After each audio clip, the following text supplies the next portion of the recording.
il y a aussi une menace sur le pétrole. Regardez ces révélations du Wall Street Journal. Téhéran menace par des canaux diplomatiques secrets de cibler les États arabes du Golfe riches en pétrole et d'autres alliés des États-Unis au Moyen-Orient. Il y a une volonté très claire, et on l'a vu notamment par les milices pro-iraniennes, d'avoir des conséquences sur, très clairement, le commerce mondial, Aurélien Duchesne. Oui, alors les Iraniens avaient déjà frappé des installations pétrolières en Arabie Saoudite. C'était l'une des premières fois d'ailleurs qu'on vulgarisait autant la thématique des drones, des drones low cost. Et on rappelle que l'Iran, quand c'était la guerre contre Saddam Hussein à l'époque, en 87-88, avait par exemple essayé de cibler un maximum d'installations pétrolières et même de pétroliers, de tankers et de méthaniers des pays du Golfe. Justement, il y avait un caractère dissuasif. Ce caractère dissuasif a tellement failli dégénérer que les Américains eux-mêmes ont été, à la fin, en 87, à frapper des installations pétrolières iraniennes.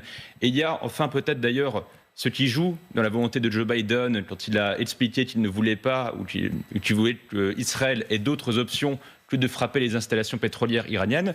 Il y a à mon sens deux choses qui l'ont poussé à dire ça. Il y a ça, l'idée que l'Iran pourrait justement répliquer par des frappes, par exemple, par lui-même ou plus vraisemblablement par ses proxys, les Houthis par exemple, contre les installations pétrolières des pays du Golfe. Et il y a enfin, et ça reboucle avec le sujet précédent, la Chine important massivement du pétrole iranien. Le fait qu'Israël cible des frappes, des sites pétroliers iraniens, c'est à mon avis ce qui pousse Joe Biden à vouloir mettre le frein là-dessus. Mais regardez cette carte des bases américaines au Proche-Orient, puisque Charles Anderlin, qui était mon invité tout à l'heure, me disait assez clairement, sans l'appui des Américains, certaines de ces bases pétrolières dont vous parliez à l'instant, Aurélien Duchesne, ne pourraient pas être touchées. Est-ce que vous êtes d'accord avec ce constat, Christine Dugouin-Clément ? On est toujours dans ce qu'on expliquait tout à l'heure, entre la réassurance et quelque part cette espèce de remodélisation des alliances et des points que l'on va avoir.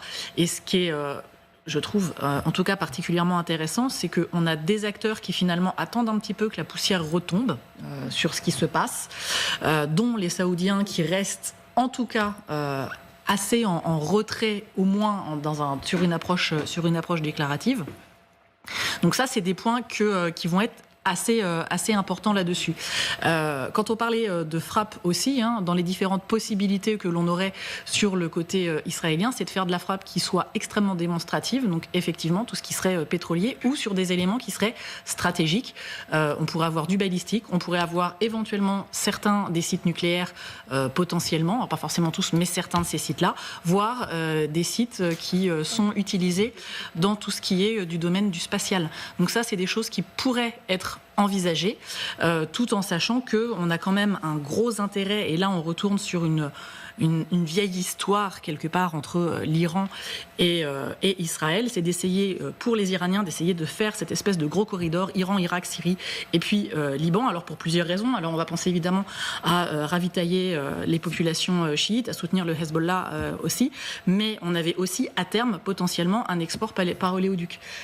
Ligne qui d'ailleurs était que les Iraniens essayaient de repousser de manière régulière, alors que Israël essayait, elle, de relâcher la pression et de remonter cette ligne-là. Donc l'enjeu énergétique, il est effectivement loin d'être négligeable. Il y a des cartes à ce sujet-là, notamment la FMES, on a publié des très belles. Il y a eu un média qui lui aussi est proche des pasdaran, donc des gardiens de la révolution iraniens, qui a diffusé il y a quelques heures des vidéos des cibles virtuelles de riposte à la riposte par l'Iran. Alors, l'aéroport Ben Gourion, près de Tel Aviv, vous avez aussi des usines de dessalement d'eau de mer, vous avez évidemment des cibles d'industrie militaire, ou bien un champ gazier offshore en Méditerranée. Simplement, la question ici est de savoir, est-ce que l'Iran aurait vraiment les moyens de ces sommations et de ces menaces ? Je n'en suis pas sûr. Et donc, notamment, s'ils sont tellement avides de chasseurs modernes russes, c'est qu'ils ont conscience de la faiblesse de leur potentiel dans la matière. Et puis, j'imagine également que dans les menaces qui sont émises, de manière explicite ou implicite aux pays du Golfe, il y a aussi la possibilité de réactiver certains des membres de ce qu'ils appellent l'axe de la résistance, je pense aux Houthis, on a vu que les Houthis du Yémen, eux aussi, pouvaient être mobilisés pour frapper un site pétrolier ou un cargo. Et puis vous avez évidemment, s'agissant là des attaques ciblées sur les forces américaines, n'oublions pas les milices chiites irakiennes qui peuvent être également réactivées. Mais encore une fois, pour moi, il reste un gros point d'interrogation sur la capacité qu'aurait l'armée iranienne, dans l'état où elle est aujourd'hui, d'activer tous ces fronts collatéraux-là en même temps. Je n'en suis pas sûr. Aurélien Duchesne, vous avez l'air assez d'accord avec cette analyse. Oui, d'autant que quand il y avait eu, par exemple, des pertes américaines en tout début d'année, c'était la base Tower 22, c'était au sud de la Syrie, on aurait pu avoir un scénario où vous avez, par exemple, ce qu'on appelle la résistance islamique en Irak, qui est une espèce de fausse bannière, qui sont un ensemble de milices quasi toutes téléguidées par Téhéran. Vous avez Kataeb Hezbollah, qui lui, alors rien à voir avec le Hezbollah proprement dit, qui est aussi un autre proxy iranien. On aurait pu craindre que toutes ces milices-là, tous ces proxys iraniens s'activent en même temps, par exemple pour saturer Israël sous une pluie de missiles ou pour s'attaquer directement aux forces américaines. Il y avait une autre occurrence où ce scénario du pire aurait pu advenir, c'était pendant ce qu'on a appelé l'opération Martyr Soleimani, la tentative de réponse iranienne à l'assassinat mérité de Qassem Soleimani par les Américains.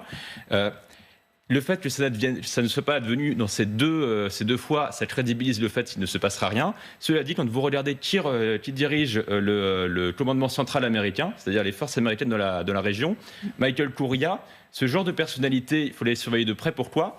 Parce que deux des 3 derniers secrétaires d'État américains à la défense étaient passés par ce commandement régional. Le gros mérite des commandants de ce commandement américain-là, c'est justement un effort de diplomatie avec tous leurs alliés régionaux pour justement éviter un scénario où l'Iran, par exemple, active tous ses proxys au même moment. Mais tout de même, la question que l'on peut se poser quand on voit cette visite du ministre des Affaires étrangères iranien en Arabie Saoudite, c'est à quoi joue l'Arabie Saoudite quand on sait que juste avant le 7 octobre, il y avait des processus de normalisation entre Israël et l'Arabie Saoudite. Christine Houin-Clément. Alors oui, il y a un processus de normalisation, mais il y a aussi quelque chose qui est de donner l'image qui soit à peu près la plus stable possible. Alors je ne sais pas, il y a une course qui était dans laquelle MBS était inscrit, on n'a pas forcément, je n'ai pas suivi, je vous avouerai les résultats, mais il y a la tentative de se normaliser aussi sur la scène internationale, donc de ne pas être un petit peu trop véhément. Pour rebondir peut-être rapidement sur les proxys, il y aurait une autre hypothèse de travail qui pourrait être poussée à relativement moindre frais par l'Iran, qui serait de passer par la Cisjordanie et de réagiter quelque chose du type d'un intifada. Et là, on arriverait à avoir un front médian pour Israël et une grosse complexité pour les Jordaniens. Ça serait quelque chose qui est complètement envisageable, qui rappelle d'ailleurs des principes d'aller agiter des populations en interne, bien connues par Moscou, donc un soutien à l'heure actuelle. Ça pourrait être aussi une autre hypothèse qui fragiliserait la position tout en étant à bien moindre frais, que ce soit sur la scène diplomatique ou que ça soit simplement cinétique. Vous savez, je me souviens très bien que lorsque, sous l'égide de Pékin d'ailleurs, ne l'oublions pas, vous aviez eu ce rabibochage spectaculaire entre l'Iran et l'Arabie Saoudite. Sur ce plateau, j'avais émis des doutes, car je considère, à tort ou à raison, que l'Arabie Saoudite et l'Iran restent des rivaux systémiques qui ont une ambition d'être traités avec les égards dus à une superpuissance régionale qui vient en collision.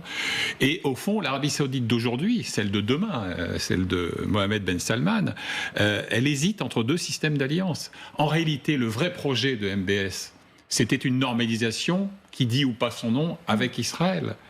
Et d'une certaine manière, ce qui s'est passé à Gaza hier, au Liban aujourd'hui, est venu perturber ce qui était son choix stratégique.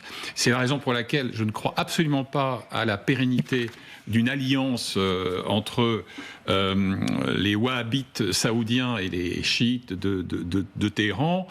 Et je pense que MBS aujourd'hui est un peu coincé, parce qu'il était quand même allé très loin dans une forme de normalisation, qui passait d'ailleurs assez mal auprès de son peuple.